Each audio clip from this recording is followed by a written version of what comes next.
Assalamualaikum. Hari ini saya tak buat sesi ulas buku atau unboxing, tetapi saya nak buat sesi pengenalan. Okey, nama saya Nur Samila binti Samsudin. Saya dikenali di kalangan rakan-rakan sebagai Lala. Okey, saya berasal dari Petaling Jaya, Selangor. Sebelum ni saya belajar di UiTM Shah Alam. Saya ambil Masscom, majoring in journalism. Okay, saya seorang pembaca buku pelbagai genre. Okay, semasa saya kecil, saya ada koleksi buku siri Nancy Drew. Dan kita jadi, macam mana ya? Apa sebenarnya yang penyiasat ni akan buat?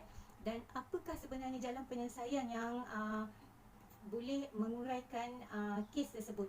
Jadi saya pun rasa macam teruja ya. Jadi setiap satu buku, satu kes. Jadi kita bila nak tahu kes yang baru, kita rasa nak belilah buku seterusnya. Jadi saya pun minat membaca saya tu semakin hari semakin bertambah, hanya kerana perasaan ingin tahu dan ingin cuba menyelesaikan kes-kes bersama dengan watak di dalam siri-siri penyiasatan ni. Okey, bila saya meningkat remaja, saya mula baca cerita komik juga. Okey, macam ni. Okey, penyiasat juga masih dalam siri penyiasatan. Tak tahulah kenapa siri penyiasatan ni begitu-begitu memujakan sangat. Okey, dan yang paling best sekali Conan lah. Okey, saya baca pula siri-siri Hamka. Okey, saya ada beberapa buku koleksi Hamka. Okey, ini di antara buku-bukunya.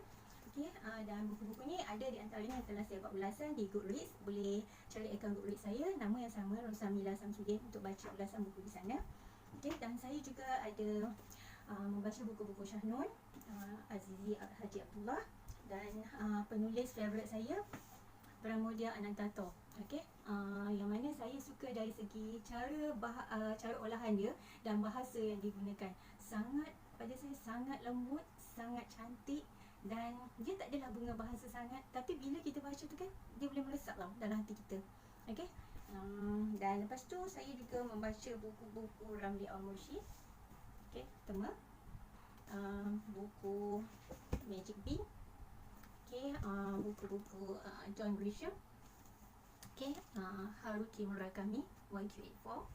Dan saya juga masa mula bekerja, saya start baca buku-buku berkaitan dengan psikologi, dan saya sangat berminat dengan bidang NLP, Neuro Linguistic Program, dan juga buku-buku motivasi Brian Tracy. Okey, selain menjadi pembaca, saya juga membuat ulasan buku, dan setiap ulasan saya letakkan di Goodreads, dan juga saya kongsikan dalam grup-grup Facebook yang mana ada perkongsian cerita buku. Okey, selain daripada itu, saya juga sebenarnya adalah seorang penulis. Baru sahaja menceburkan diri dalam bidang penulisan novel, dan novel pertama saya telah terbit pada tahun 2019 di bawah penerbitan SQ. Ini novel pertama saya, berjudul Cantik. Kedua saya terbit pada tahun ini, berjudul Dia Bukan Mahsuri. Ini pun cerita kehidupan juga, kisah fitnah akhir zaman. Okey, sekarang saya cuba mendekatkan diri sebagai booktuber, yang mana saya lihat booktube ni sebagai salah satu channel atau medium pilihan ya, kepada mereka yang mungkin nak tahu tentang satu-satu buku, tapi mereka tak suka nak baca ulasan yang panjang macam yang saya tulis dekat Goodreads atau Facebook.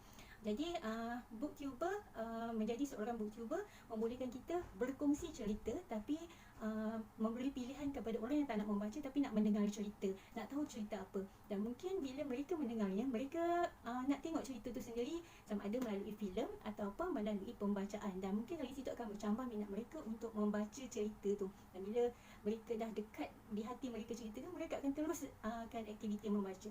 Jadi dari situlah saya berminat untuk menjadi seorang booktuber. Ni saya, apa next video saya? Next video saya nak ulas tentang buku Laskar Pelangi. Okey, yang mana saya dah hampir menamatkan bacaan, dan buku ni pada saya sangat seronok bila saya baca, sebab saya boleh menangis dan saya boleh ketawa. Okey, dalam ni cerita kehidupan tentang anak-anak sekolah yang daripada kalangan orang miskin. Okey, saya akan ulas bila untuk next video. Jadi tunggu.